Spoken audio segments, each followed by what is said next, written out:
Mendapat kiriman air dari wilayah Bogor, Jawa Barat, pemukiman padat penduduk di kawasan Kebonpala, Jatinegara, Jakarta Timur kembali terendam banjir. Ketinggian air pada bagian depan pemukiman setinggi 50 cm, sedangkan di bagian belakang tepatnya di titik terendah mencapai 1 meter. Kondisi tersebut membuat warga yang akan melakukan aktivitas terganggu. Air mulai masuk ke dalam permukiman sejak pagi hari, menyusul peringatan banjir kiriman sejak malam. Sedikitnya rumah warga di 3 RT terdampak akibat banjir. Bagi warga, banjir serupa sudah terjadi beberapa kali dalam sebulan terakhir. Diketahui permukiman Kebonpala, Jatinegara, Jakarta Timur ini kerap terendam banjir aliran Kali Ciliwung meluap akibat mendapat kiriman air dari hulu. Kemacetan panjang terjadi di sepanjang ruas Jalan Raya Jatiwaringin, Pondok Gede, Kota Bekasi, akibat banjir dengan ketinggian air mencapai 30 cm. Banjir diakibatkan hujan deras yang mengguyur wilayah Pondok Gede selama kurang lebih 1 jam. Menurut warga, banjir kerap terjadi jika hujan turun dengan deras, serta buruknya drainase yang sudah dangkal sehingga tidak lagi mampu menampung air. Selain itu, akibat banjir, kemacetan panjang pun tak terhindarkan. Arus lalu lintas di kedua arah mengalami kemacetan hingga 1 km. Tim Liputan iNews melaporkan.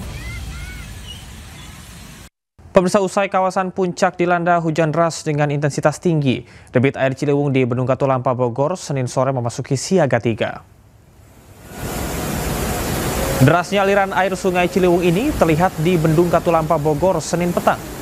Akibatnya debit air pun mengalami lonjakan hingga 100 cm atau memasuki siaga 3. Petugas pun mengimbau agar warga bantaran Kali Ciliwung waspada karena intensitas hujan di kawasan hulu mulai kerap terjadi pada sore hari. Untuk saat ini udah mulai menurun di level siaga 4, 80 cm. Tadi sempat ada kenaikan, puncaknya di jam 16.30 100 cm di siaga 3. Kondisinya memang di hulu memang hujan atau seperti apa? Di hulu sampai hilir merata hujan lebat. Hujan deras disertai angin kencang yang mengguyur kota Bandung menyebabkan pohon setinggi 20 meter tumbang dan menutup ruas Jalan Caringin. Akibatnya sebuah kios bensin rusak tertimpa pohon.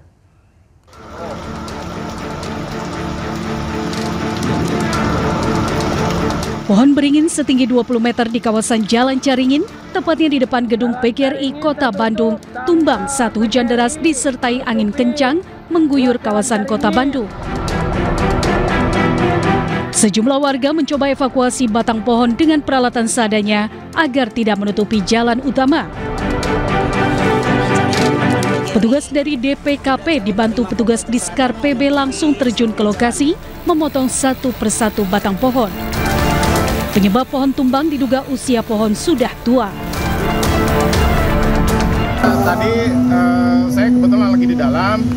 Tadi ada hujan besar, angin kencang, kemudian tiba-tiba ada laporan ke dalam, Pak, itu beringin roboh. Saya lihat keluar dari atas, dari lantai 2, ya sudah roboh gitu kejadiannya. Terus menimpa kios bensin. Tapi alhamdulillah tidak ada korban. Kebetulan ada motor tadi, tapi motornya tidak apa-apa. Selama proses evakuasi, arus lalu lintas di kawasan tersebut mengalami macet total. Dari Bandung, Jawa Barat, Billy Maulana Fikran, iNews melaporkan. Diterjang gelombang tinggi, 2 orang nelayan hilang di perairan Pulau Penyu, Kabupaten Pesisir Selatan, Sumatera Barat. Tim SAR gabungan berhasil ditemukan dalam kondisi selamat setelah hari ketiga pencarian. Pak, geser kemari dulu, Pak. Geser kemari dulu, Pak. Apa? Geser kemari. Sempat dinyatakan hilang selama 3 hari, KM Reski akhirnya ditemukan dalam keadaan utuh bersama 2 nelayan di dalamnya dalam kondisi terombang-ambing.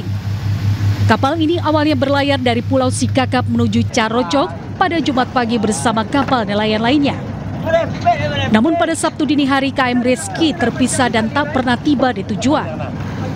Kabar hilangnya kapal diterima oleh kantor SAR Padang dan langsung direspon dengan mengerahkan operasi SAR gabungan.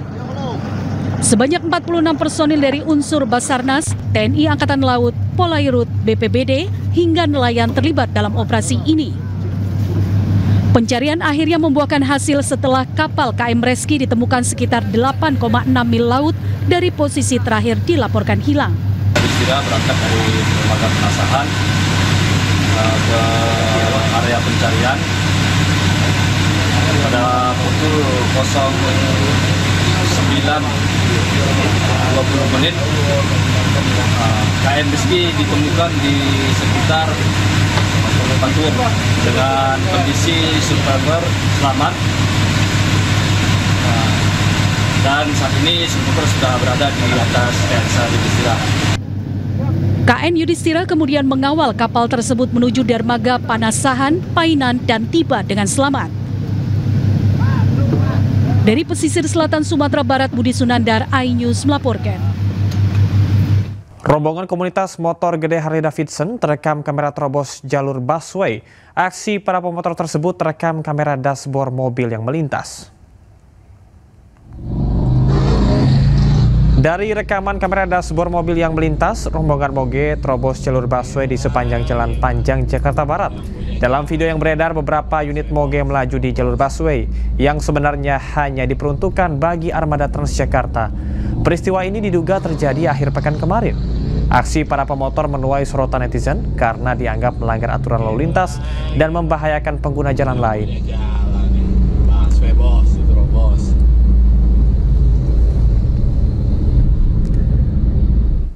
Pemirsa, tim Satreskrim Polresta Sidoarjo menggerebek pabrik beras premium oplosan di wilayah Kerembung, Sidoarjo, Jawa Timur. Pabrik tersebut telah memproduksi beras premium oplosan sebanyak 14 ton per hari dengan kerugian negara mencapai 13 miliar rupiah.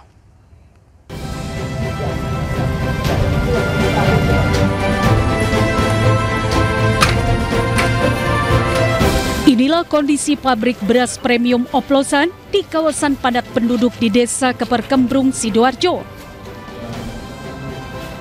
Dengan menggunakan mesin yang didatangkan dari luar negeri, usaha rumahan yang mengatasnamakan CV Sumber Pangan mampu memproduksi beras premium oplosan sekitar 14 ton per hari. Dari hasil pemeriksaan polisi, pelaku mengoplos beras pandan wangi dengan beras biasa dengan perbandingan 1 kg beras pandan wangi dicampur dengan 10 kg beras biasa yang didapat dari petani.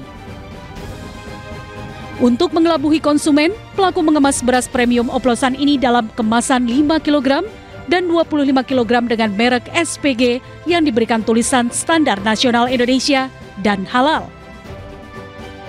Dari hasil pemeriksaan yang kami lakukan kepada TSK untuk pendistribusiannya didistribusikan di wilayah Sidoarjo, kemudian Pasuruan, dan kami masih mendalami untuk pendistribusian di wilayah seluruh Jawa Timur.